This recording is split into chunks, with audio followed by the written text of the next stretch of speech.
Episode 169. Today we recap the sweep over the Philadelphia Phillies and preview the upcoming series against the Miami Marlins. You're listening to the Bucko Banter podcast, brought to you by the Just Baseball Media Network. Cue the music.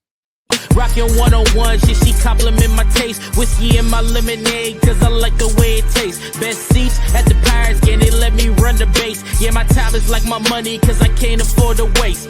Wifey is a lawyer, take my date to my dates. Order steak by the plates, and in case after case, run my race at my pace, clear the grass of the snake. Welcome back to another episode of Bucko Banter. And Adam, the Pirates have officially swept a team, and it happens to be our little brother across the state, the Philadelphia Phillies. Thanks for coming out, guys. Barely. They didn't show up at all. They're 1-9 in their last 10 games. Pretty brutal. Yeah. Pretty brutal. Listen, this is what happens when you're a good team. Someone comes into town and you take care of business. I don't want to hear any of this business about Wawa over sheets or cheesesteaks over fries on a sandwich.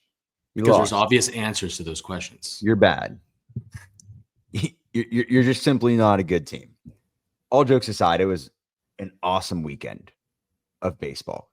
Weather held up for the most part. We were able to get the games in. It's pouring now as the Pirates finish it up in the 9th with Braxton Ashcraft. We'll get into that in a second. But man, what a weekend. Ton of shows, 2 live shows, a series win, a series sweep.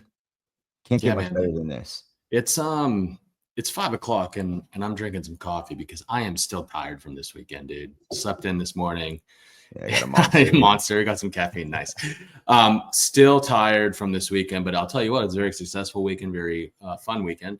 We had 2 live shows on yesterday, one in the morning. Went to the game, spent most of the game there, then headed downtown to the Cultural District to do our post-game show, which I thought was awesome. And I think it's only going to get bigger. Shout out to Dan and shout out to Proper Brick Oven. I think they've got a great setup there, and it's definitely going to be something. But yeah, man, it was just a really busy weekend. And also when we were on the field yesterday, had some great conversations. Got to mosey on over to the Philly side as well. Had a nice conversation with Nick Castellanos. Cal Schwarber was very generous at this time. It was a good, day at the ballpark yesterday.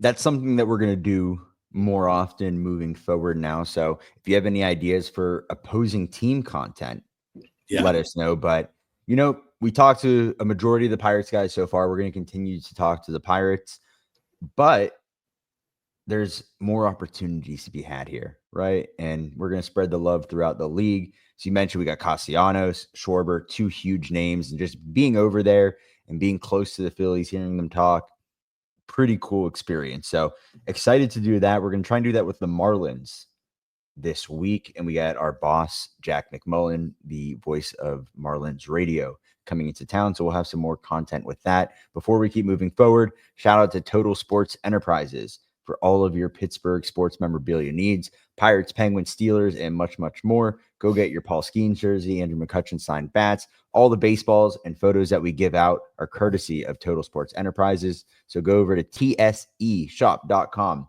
Again, that's tseshop.com.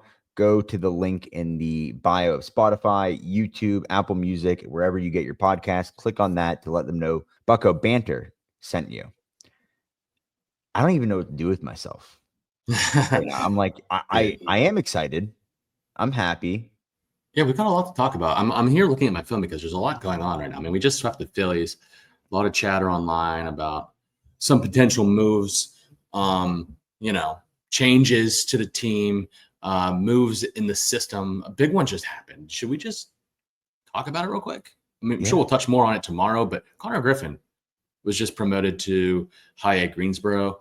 And 50 games, hitting .338 with a .932 OPS, had 9 homers and like 26 stolen base. Like he was dominating it. He needed to be challenged more. He's 19 years old, man. He's going to Greensboro. I can't wait to see what he does there. And the trip to Greensboro is inevitable for us. Oh, 100%. We're going to have to look into that, honestly, when we have our company meeting later tonight.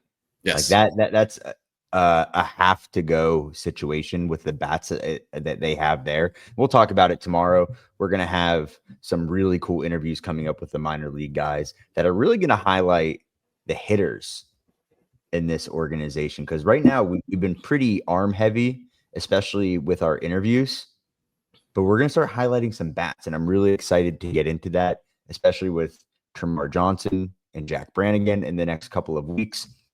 And then potentially some more that we've been talking to that we have in the works that we'll announce down the road. But man, Connor Griffin, on the trajectory that he's at, the timeline has been moved up probably a year. Yeah. Just from the pure talent and the tools that he has and how quick he's been able to utilize those in his first professional career. I don't recall what Tremar's time was in Bradenton or Henry or how they moved those guys. I know Henry was a college bat, but it doesn't get much better than what Connor Griffin's doing right now. Yeah, no, absolutely. And, Aram, I just saw a tweet from Aram from Just Baseball Media talking about his promotion. I mean, this opens up more time for Wyatt Sanford at shortstop at Bradenton, right, who has really had a hot week down there. And you have to think he's going to Greensboro. He's probably going to be seeing more outfield time. I mean, you got Javi Rivas at shortstop, who's arguably Wyatt Sanford's now in the mix, but one of the best shortstops in the system. And you're going to have Connor Griffin probably playing center field full time with Lonnie White out there. I mean, this team, we'll get into it more tomorrow, but it's really, really exciting. So really exciting news there. We got some other headlines, and not to talk about minor league ball too much. We save that for the Down the Farm segment. Let's get into this week. Indy was removed from Friday's game due to right elbow discomfort. Got to feel for that guy, man. Can't stay healthy. Don't know the official diagnosis, but he was placed on the 10-day IL yesterday. With that news, Isaac Mattson was recalled from AAA. He's back. We'll talk more about him. Had a big outing. And then they also selected the contract of catcher Brett Sullivan with Joey Bart, still on the IL with a concussion. So to make room for Mattson, they had the DFA lefty Joey Wentz, who got off to a hot start and just kind of wavered, the last month, probably last couple of weeks. And the move made sense. So I'm excited to see Isaac back with the team. Absolutely. Before we get into the games today, I want to highlight something that I noticed in today's game that really saved us the game. I know Skeens dominated. That was awesome. Braxton Ashcraft came in. The confidence that Don Kelly had in Ashcraft today. Skeens is dominating. He could have easily let him finish the inning and then let him come out there and get his first win of the season in a very high leverage situation. Was top tier, man. It shows that you have a dog in Braxton Ashcraft and a guy who could potentially be a piece to the rotation, but someone who's willing to put aside some maybe philosophical things of maybe wanting to be a starter and taking one for the team and doing everything you can to help this team win. I think that shows a lot. I know he's a rookie and they called him up and he doesn't really have much say in the issue, but there's another guy on the team that really isn't that far removed from his major league debut and is sitting down in AAA right now because of some stubbornness of wanting to be a major league starter. I wanted to talk about that real quick. Noah Hiles came out with an article, obviously friend of the show, fantastic article. Go over to post-gazette.com. Go to Noah's article on Carmen Mlodzinski. Long story short, Carmen told the Pirates, Ben Cherington, that he wanted to be a starter or else. And that's up for interpretation, right? He wanted to be a starter. So the Pirates said, okay, you'll be a starter, but there's no going back, right? There's no going back to the bullpen. And things kind of fell into place for Carmen. Injuries happened with Jared Jones, and he had to be a starter, right? Yeah, it kind of worked out for him. But he was going to start in AAA as a starter if none of those injuries happened. So now we're in a situation where Carmen's down in AAA as a starter. He does not want to be a bullpen guy. And on top of that, the Pirates have closed the door, essentially. That's what we're hearing. And that's what Noah's article is talking about, that the Pirates basically said, listen, There's no fallback on the bullpen anymore. You want to be a starter? Okay, buddy. You're a starter, but you're not making your way back to the big leagues as a bullpen arm. There's so many things to talk about with this conversation. And we had breakfast today and we were talking a little bit about it. But issue number one kind of ruins his trade value if you're trying to get rid of him, right? Because if another team doesn't want to put him in the bullpen, or if he's too stubborn to want to try and do what's best for the team, big issue. Two, and this is a point that you brought up, and I'll have you kind of go into this. The Pirates aren't doing what's best for the team when it comes to just saying, hey, you're our bullpen guy. You go to the bullpen. Ben Cherington saying, hey, we're going to put you in AAA as a starter and you're only a starter. There's no fallback. That's not the best for the team. Yeah, I mean, right now, you're letting pride get in the way. Absolutely. Absolutely. So definitely go check out Noah's article if you haven't yet. There was speculation that maybe he threatened retirement. I don't think it didn't sound like it went that far, but it was definitely aggressive. And him being difficult, we've heard rumors about him being a difficult person. And I don't know, as a manager, as a general manager, you decide the roster, you decide you're supposed to put this team in the best position to win. So I didn't think the article made either side look good, if I'm being honest. I think, you don't just say, if you want to start, then start, and you'll be in AAA because you're not one of the top 5 guys. He would be a high leverage arm right now in this bullpen. And he should be when they inevitably or should trade some of these arms in the bullpen at the deadline. But it doesn't sound like it's going to happen because he wants to be a starter and they're letting him, I don't know, reap the consequences of his, urge to be a starter, which just sounds bizarre to me. It sounds bizarre on both sides. And like you said, it doesn't give the team the best chance to win. And there are definitely difficult clubhouse guys and I'm not going to go as far. We're not in the clubhouse. I don't know what Carl Wojcinski is like as a person, only just things that we hear. But there are difficult clubhouse guys. That happens. And that's your job when you're drafting a guy. Let's get to the root cause of this. I think makeup is a very important aspect when drafting guys. Talent gets you far, but having a collective unit that wants the same thing, which is winning a championship and going as far as possible, that's most important too. Like having a collective unit that works together, is not selfish, and all has the same mission. You gotta draft the guys. You've got to build the roster, the bring in the pieces that will best fit that mold. 100%. Also, in what other team is this happening where a guy I guess you could say the Red Sox maybe with Devers, a little bit more of a high profile situation, but there was more of a lack of communication on the Red Sox part with that and him moving positions or not playing third base or not playing first base or just simply DHing. But if you tell a guy a middle end reliever to a high leverage arm that you're going to be in the bullpen, when is that ever a story where a guy says, no, I'll go to AAA, or it just simply do what the organization tells you. Like, sometimes situations call from a little bit of pushback or speculation from some players, but this is not the situation for that. Yeah. You do what you're told by the organization, and there shouldn't be a question about it. They say, hey, you're going to be in the bullpen, you're in the bullpen. That's your ticket to the show, and that's how you're going to stay in the show. Yeah, absolutely. I couldn't agree more, man. I love what Braxton said in this article too to Noah. He just seems like he wants to be in Pittsburgh, and he wants to be here, and he wants to win, and he wants to be in the big leagues. He wants to compete at the highest level, and he wants to compete for a championship. These are the mindsets that you need in this clubhouse. 100%. And I want 9 more Braxton Ashcrafts, man. I'm really excited about him. But let's obviously a necessary topic. Needed to talk about that. But let's go into this week, Adam. You want to kick us off with the game recaps? Yeah, sure. Friday versus the Phillies, we had a walk-off Nikki G win 5-4 over that dumb town out east. Bailey Falter, 3 2/3, 5 hits, 4 earned, 2 walks, 2 Ks. His ERA is at 3.49.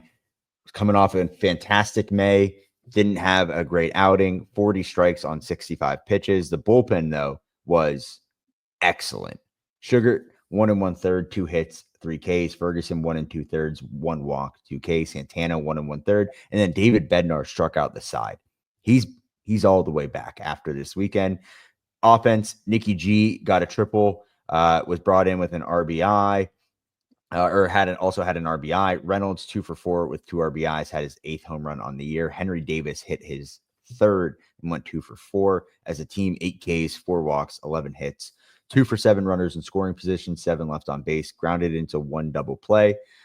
Nikki G, man, put in a good situation. We talk about his aggressiveness, hunting RBIs, really just taking advantage of counts, not necessarily getting up there guessing, but having a plan of attacking at a pitch in the zone or looking for something specific and making it work. And he's done that time and time again.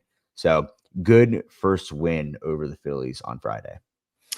Yeah, absolutely. I feel like we're talking about these games multiple times this week because of all the live shows we've had and whatnot. So I'm going to go at this at a high level here with Saturday, but 2-1 win versus the Phillies, man. And all these 3 games were 1-run wins.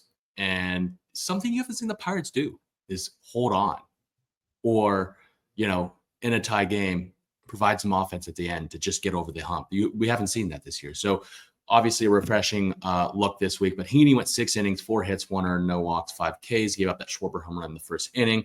Obviously, him shaking my hand and being on Bucko Banner really helped. Right. So I'll take full responsibility for that. But Heaney has a 3.24 ERA. He left in the 7th, beginning of the 7th. We thought it might be an arm problem. Like, we said it in the live game, post-game show. Is Bubba coming up if he goes in the IL? Good news, because you want to flip him at the deadline. It was just a calf cramp, I believe. That's what Noah reported. So it doesn't seem serious. But the guy who came in to save the day, Isaac Mattson, was a 3-star for us. Guy on third, no outs, and he held them, man. He earned the win. Was that his first major league win? I believe so. Probably. 1 inning, no hits, 1 K. The ERA is 2.25. I love the energy that Mattson brings to this bullpen. And I think he should be a middle reliever for the rest of the year in Pittsburgh. I really do. I'm big on Mattson, and I know I might be biased, but he's earned it. He's absolutely earned it. So then Santana came in, earned a hold, 1 inning, no hits, 1 K. The ERA is down to 2. Bednar earned his 8th save.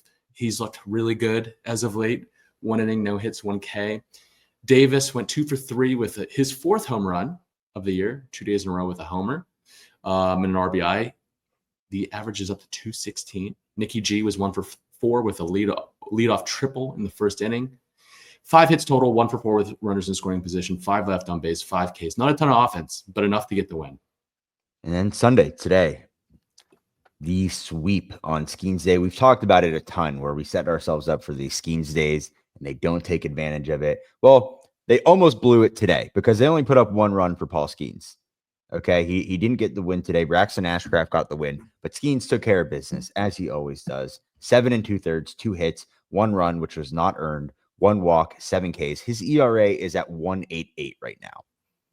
The starting pitching in baseball keeps getting better and better, and so does Paul Skeens. It's ludicrous how good this guy is and how much he sets you up for a chance to win. It should be an automatic win. Didn't put up the runs, but they came through clutch later on. Kutch had a broken bat single. Cruz scored from second base. A little bit of a stumble rounding third, but speed kills, man. Hayes with 2 hits on the day. Skeens, 16 whiffs. He had whiffs on 6 of the 7 pitches. He only threw the curveball once. As a team, 12 strikeouts, 3 walks, 7 hits, 1 for 7 runners in scoring position, 8 left on base. Cruz had his 23rd stolen base of the year, which set them up for that scoring opportunity late in the game. 1 throwing error from Gonzo, but Braxton Ashcraft came in late, 1 1/3, 2 walks, 1 hit. He struck out Brandon Marsh twice. It was the more we go on with this season, the more we need a challenge system, something that prevents that, because that's egregious. It's so bad. My buddy from college who's from Philly like tweeted at me and it's like, because I was like, wow, Ashcraft actually just struck him out twice. And he goes, actually, Marsh walked. He was being sarcastic.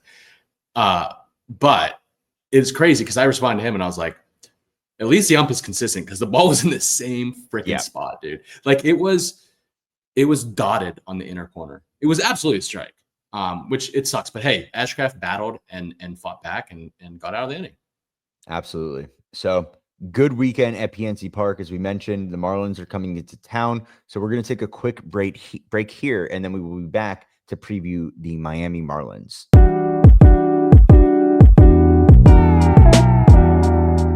Scott, we have the Marlins in town. As you recall, we opened up this season down in Miami. Didn't go so well. Got walked off quite a few times, but got a whole brand new slate ahead of us this week, Monday through Wednesday. The Marlins are currently 24-38. They're 5th in the NL East. Monday. Now, nothing's been announced as of yet, so we're just kind of going off of what has already happened. For the Marlins. We got Mike Burrows on Monday, but for the Marlins, we're predicting Sandy Alcantara, 2025, 2-7 with a 7.89 ERA and 57 innings pitched, 44 Ks with a 1.58 whip. Versus the Pirates on opening day, he went 4 2/3, 2 hits, 2 earned, 4 walks, 7 Ks, and a 5-4 Miami win. The Arsenal, 4-seam sinker, change, curve, slider. Getting a little bit of everything here. That 4-seam can sit upper 90s as well as the sinker. This is a true number 1 starter, former Cy Young contender when healthy, or was a Cy Young guy, and then obviously contends when healthy, but has struggled since returning from Tommy John. The sinker is a signature pitch here, commands it with late arm side run and generates plenty of weak contact with ground balls. The velocity and movement both remain elite when healthy. And then the 4-seam, used more sparingly than his sinker, but is still a weapon, especially up in the zone, can touch triple digits through, though the command can be inconsistent. And then the changeup, one of the best in baseball, pre-Tommy John surgery, has late fade and significant velocity separation from the heater, particularly effective against left-handed hitters, which brings us to Tuesday. Tuesday would be Cal Quantrill, if we are correct with our guesses here, but Mitch Keller is starting for the Pirates. Cal this year, 3-6 with a 5.63 ERA and 54 1/3 innings pitched, 12 games started, 40 Ks, 1.49 whip. He'll throw the kitchen sink at you, man. He's got a 4-seam, a splitter that he throws over 20% of the time, a cutter and a curve, and a sinker that he throws at 19, 14, and 12% of the time, and a slider and a changeup that he throws beneath 10% of the time. The 4-seam is not going to overpower you, man. It's like 93.5 miles an hour on average, and the splitter will be in the mid to high 80s. He's a back-end rotation arm who thrives in pitcher-friendly parks or with a strong defense behind him, and he has a ton of ground ball upside. The sinker is his bread and butter pitch. He uses it heavily to induce ground balls and soft contact, but it's not overpowering. It features decent arm side run and is effective when located down, as are most sinkers. A cutter is used to jam lefties and expand the zone against righties. It's his key pitch to avoiding barrels. Works well off the sinker with contrasting movement. And his splitter is arguably his best off-speed pitch. Good downward action and tumble, generates swings and misses, and keeps hitters off balance, especially lefties. So guy's going to throw a kitchen sink at you. Not going to be overpowering, but he'll use all kinds of different fastball variants to keep you off balance. And then Wednesday, looks like it's going to be Edward Cabrera versus Bailey Falter. Cabrera this year, 2-2 with a 3.99 ERA and 49 2/3 innings pitched, 10 games, 53 Ks, and a 1.47 whip. Got a changeup, which is very good. Sinker, curve, slider, and the 4-seam. You're getting a little bit of everything here. He's not going to throw one more than the other. Not too many details on this one, all right? Listen, high-octane arm, frontline stuff, but frustrating command issues. Really look for that changeup to work well against both lefties and righties. But he's going to sit mid-90s with the sinker. Pretty fast velo, good velo on the changeup around the low 90s. But looks like it's going to be Alcantara, Quantrill, and Cabrera this week versus the Marlins. Yeah, should be a fun matchup. Let's get some revenge on the Marlins from that first series where they had 3 walk-offs. I mean, this is a team that's got a lot of injuries. Griffin Conine's down. Max Meyer's down. They don't have Yuri Perez back yet. But they're also young and rebuilding, and they're fun. They're feisty. They got some key bats that are emerging, like Kyle Stowers, Xavier Edwards at shortstop, Connor Norby. But this is a team that we should handle, man, especially after we just handled the Phillies. So let's get our second sweep in a row here. Absolutely. Before we go, let's go into the players of the week. I'll get us kicked off with the hitter here. It's Hank Davis, Hanky Poo, as we like to call him. Henry Davis this week, 4 for 13 with a double, 2 home runs, 3 RBIs. Listen, the bats didn't get going as they should, as always talk about, but he hit 308 and he had 2 very, very clutch home runs. So we talked about at the live show at Proper Brick Oven, when he's not guessing and he can get his hands extended out into the zone, even when he's reaching, he has unlimited power. So good to see Hank continue to make strides in the right direction. Yeah, obviously there wasn't a ton of guys that stuck out this week offensively, but Hank definitely had some key hits, some big hits, and has brought some life to the lineup here. So let's go to pitcher of the week, Adam. Paul Skeens, 2 starts this week, and 2 just ace level, top dog, best pitch in the league type starts. 15 2/3 innings pitched, 5 hits, 1 earned run, 2 walks, 15 Ks. Generated 37 whiffs against the Astros and Phillies. These aren't cupcake offenses either. This is the best pitcher in baseball. And he is a phenom, whether your local media wants to tell you yes or no. He is a phenom. And we are lucky to have him. So enjoy him. Enjoy every start. He is the best we have seen on a PNC Park mound. Absolutely. Well, busy week. Let's wrap it up here. As we mentioned earlier, the minor league episode this week, which is going to come out Tuesday morning, is Termarr Johnson. Pretty cool. I'm excited. Pretty cool. And then the week after will be Jack Brannigan. So the minor league episode of the week continues to be one of my favorites. Talking to all these guys, a lot to dream on. Really cool talking about their game, how they're making adjustments and developing their skills. As always, go over to YouTube, subscribe, like, leave a comment, tell a friend to tell a friend. If you're listening, 5-star review, download the episodes so you know when they're coming out. That 5-star review helps us out so much, more than you would ever know. So it takes 2 seconds. If you enjoy the show, leave a 5-star review. We really appreciate it. Go to all the socials. Make sure you're following, liking. If you want us to ask any questions on the field, whether it be the Pirates or whatever team is in that weekend, also hit us up. Give us all of your ideas. And until next time, raise it. Raise it. Best seats at the Pirates game, they let me run the base. Yeah, my time is like my money, cause I can't afford to waste. Wifey is a lawyer, take my date to my dates, or the steak by the plates. And